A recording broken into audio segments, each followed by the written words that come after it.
Assalamualaikum warahmatullahi wabarakatuh. Ibu, bapak, hadirin pemuda-pemudi sebangsa setanah air dimanapun kalian berada, dari dalam Indonesia hingga keluar Indonesia. Kembali lagi bersama Gus AA dalam channel Tanda Tanya Politik Semakin Gila Semakin Asik.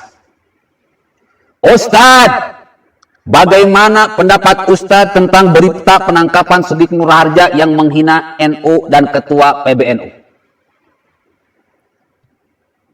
Ibu, bapak, hadirin pemuda-pemudi sebangsa setanah air dimanapun kalian berada, dari Sabang sampai Merauke, dari Indonesia hingga keluar Indonesia, yang berbeda suku, agama, ras, dan golongan.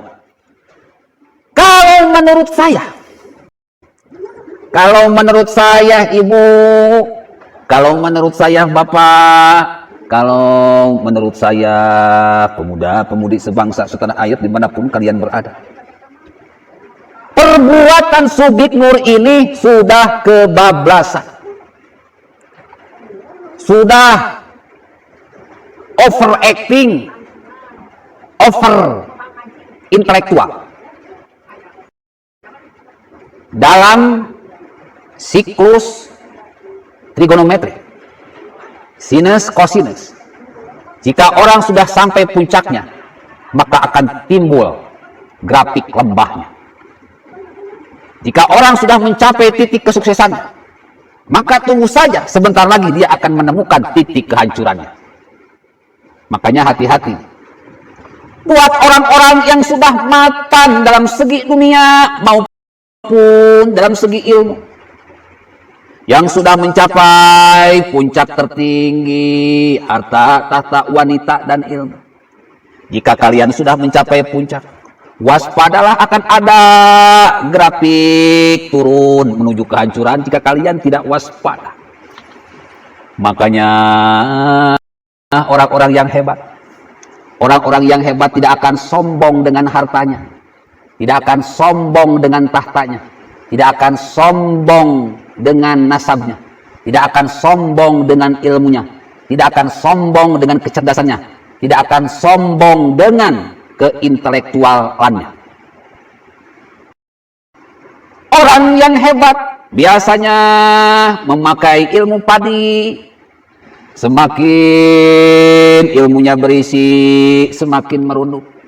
Semakin hartanya banyak, semakin dermawan. Semakin jabatannya tinggi, semakin prorakyat. Semakin ilmunya tinggi, semakin tinggi pula, semakin dalam pula rasa kasih sayang sesama umat manusia. Semakin tinggi toleransinya, ibu, bapak, hadirin pemuda-pemudi sebangsa setanah air. Makanya kata Rasulullah, thalabul ilmi faridatun ala kulli muslimin, menuntut ilmu itu wajib bagi setiap muslim. Kenapa? Untuk menghindarkan kita ke lembah kehinaan. Anaknya Nabi Adam, Qabil. Ya bu, bapak ibu tahu Qabil? Pemuda-pemudi, remaja-remaji kenal Qabil? Kenal di mana? Emang udah ketemu? Kenal di Al-Quran. Qabil itu jatuh terhina karena ketampanannya. Saking tampannya, dia gak mau dinikahkan dengan yang jelek.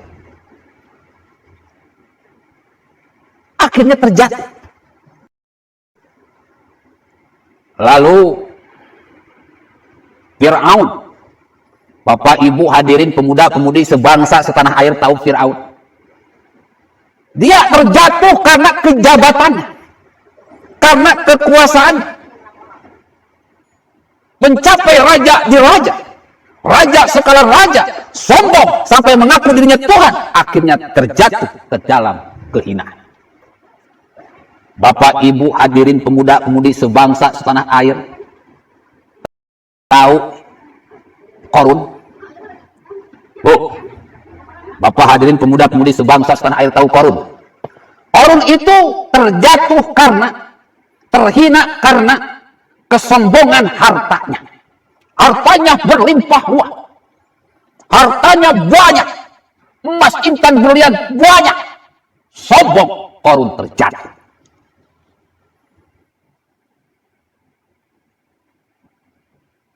Ibu bapak hadirin pemuda-pemudi sebangsa setanah air. Yang terdekat, Bu. Yang terdekat. Soeharto. Presiden kedua Republik Indonesia. Jatuh karena harta dan tahta. Dua kausuat, harta dan tahta. Hartanya berlimpah di mana-mana. Tahtanya menjabat 32 tahun. 6 periode lebih, mau ke 7 periode, nggak mau turun-turun. Rakyat teriak dibantai. Rakyat protes, besoknya mati. Rakyat berkuar, besoknya jadi bangkai. Naiknya dengan darah, menjabatnya dengan darah.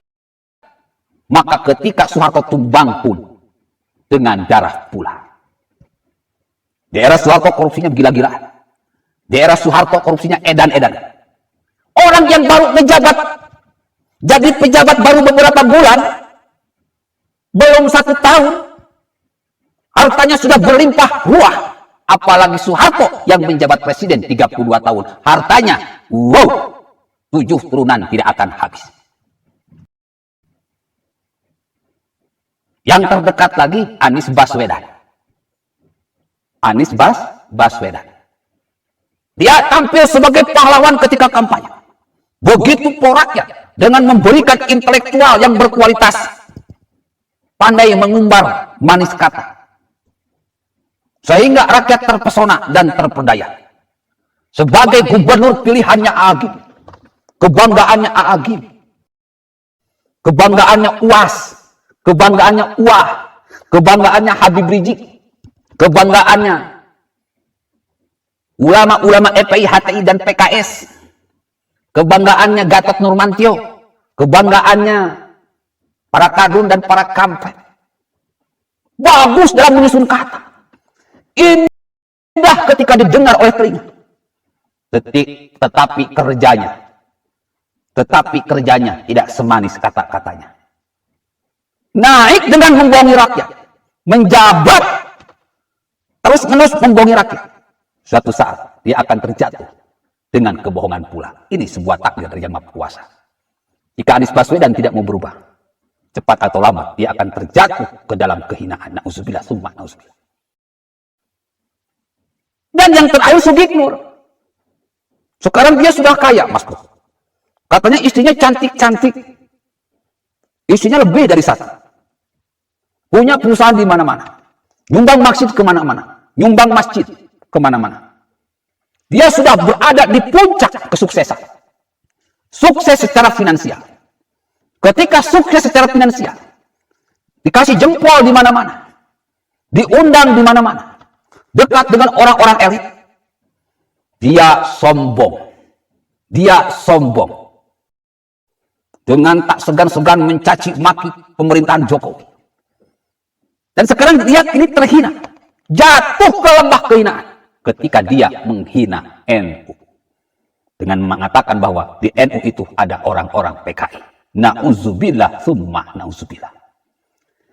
Makanya Ibu, dalam Al-Quran itu ada yang namanya induk Al-Quran, intisari Al-Quran, isi pemikiran Al-Quran, intisari Al-Quran, ibunya Al-Quran, yaitu surat Al-Fatihah.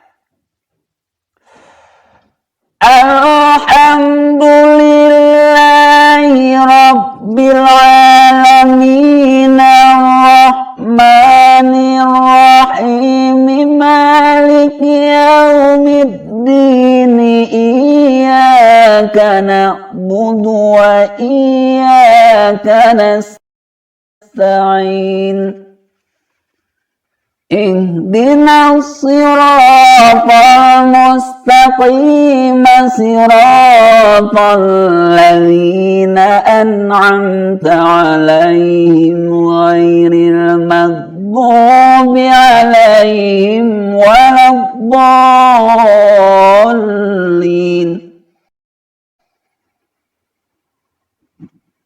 Si ayat yang kedua. Alhamdulillahi Rabbil Alamin. Segala puji bagi Allah, Tuhan semesta alam. Artinya yang berhak sombong itu hanya Allah. Allah lah yang menciptakan langit. Tak ada siapapun yang mampu menciptakan langit. Kira-kira Allah boleh sombong gak? Kata Allah, walam yakul lahu kufuwan ahad. Tidak ada suatu pun yang setara dengan Allah. Allah sombong. Allah sombong semakin mulia. Manusia sombong semakin hina. Ya Bu? Bapak-bapak hadirin pemuda-pemudi sebangsa setanah air. Jadi ajarannya jelas, jangan sombong. Supaya jangan sombong, maka kata Allah, alladzina yadhkuruna Allaha qiyaman wa qu'udan wa 'ala junubihim.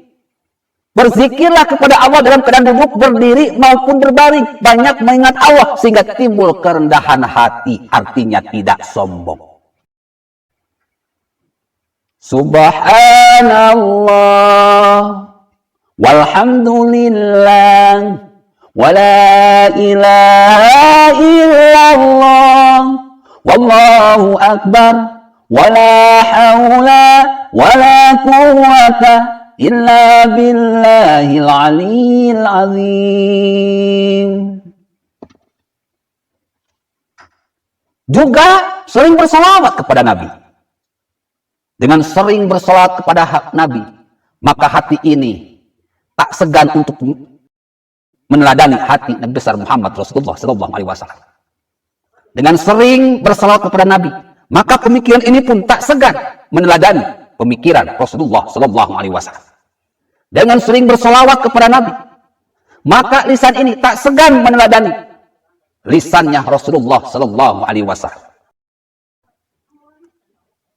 Dengan sering bersalawat kepada Nabi, maka perbuatan ini tak segan meneladani perbuatan Rasulullah SAW. Orang-orang yang sering bersolawat, orang-orang yang sering berzikir, mereka lah orang-orang yang ketika mendapatkan kesuksesan, dia akan terus-menerus mendapatkan kemuliaan dan terhindar dari kehinaan. Ibu, bapak, hadirin pemuda-pemudi sebangsa setanah air. Habib Rizik Syihab pun seperti itu. Ketika semua pendukung dia begitu mengeluk-elukan Habib Rizik Syihab, memberikan jempol yang sangat banyak, memberikan aplaus yang sangat wow, akhirnya dia terjatuh karena wanita. Sombong dengan nasabnya, akhirnya dia terjatuh ke tempat yang hina. Ibu, bapak, hadirin pemuda-pemudi sebangsa setanah air. Inna fi khalqis samawati wal ardi wa ikhtilafil laili wan nahari ayatin lil albab. Adanya siang dan malam dan setiap peristiwa di dalamnya hendaknya jadikan pelajaran agar kita bisa mengambil hikmah. Dalam bahasa yang keren, yang baiknya kita ambil, yang buruknya kita buang. Yang buruk-buruk diambil untuk dijadikan pelajaran agar kita jangan berbuat demikian. Yang baik-baik kita ambil untuk kita lakukan sehingga kita bisa memperoleh kemuliaan seperti yang orang-orang baik tersebut lakukan. Berhati-hatilah, jangan sombong. Billahi taufiq wal hidayah. Wassalamualaikum warahmatullahi wabarakatuh.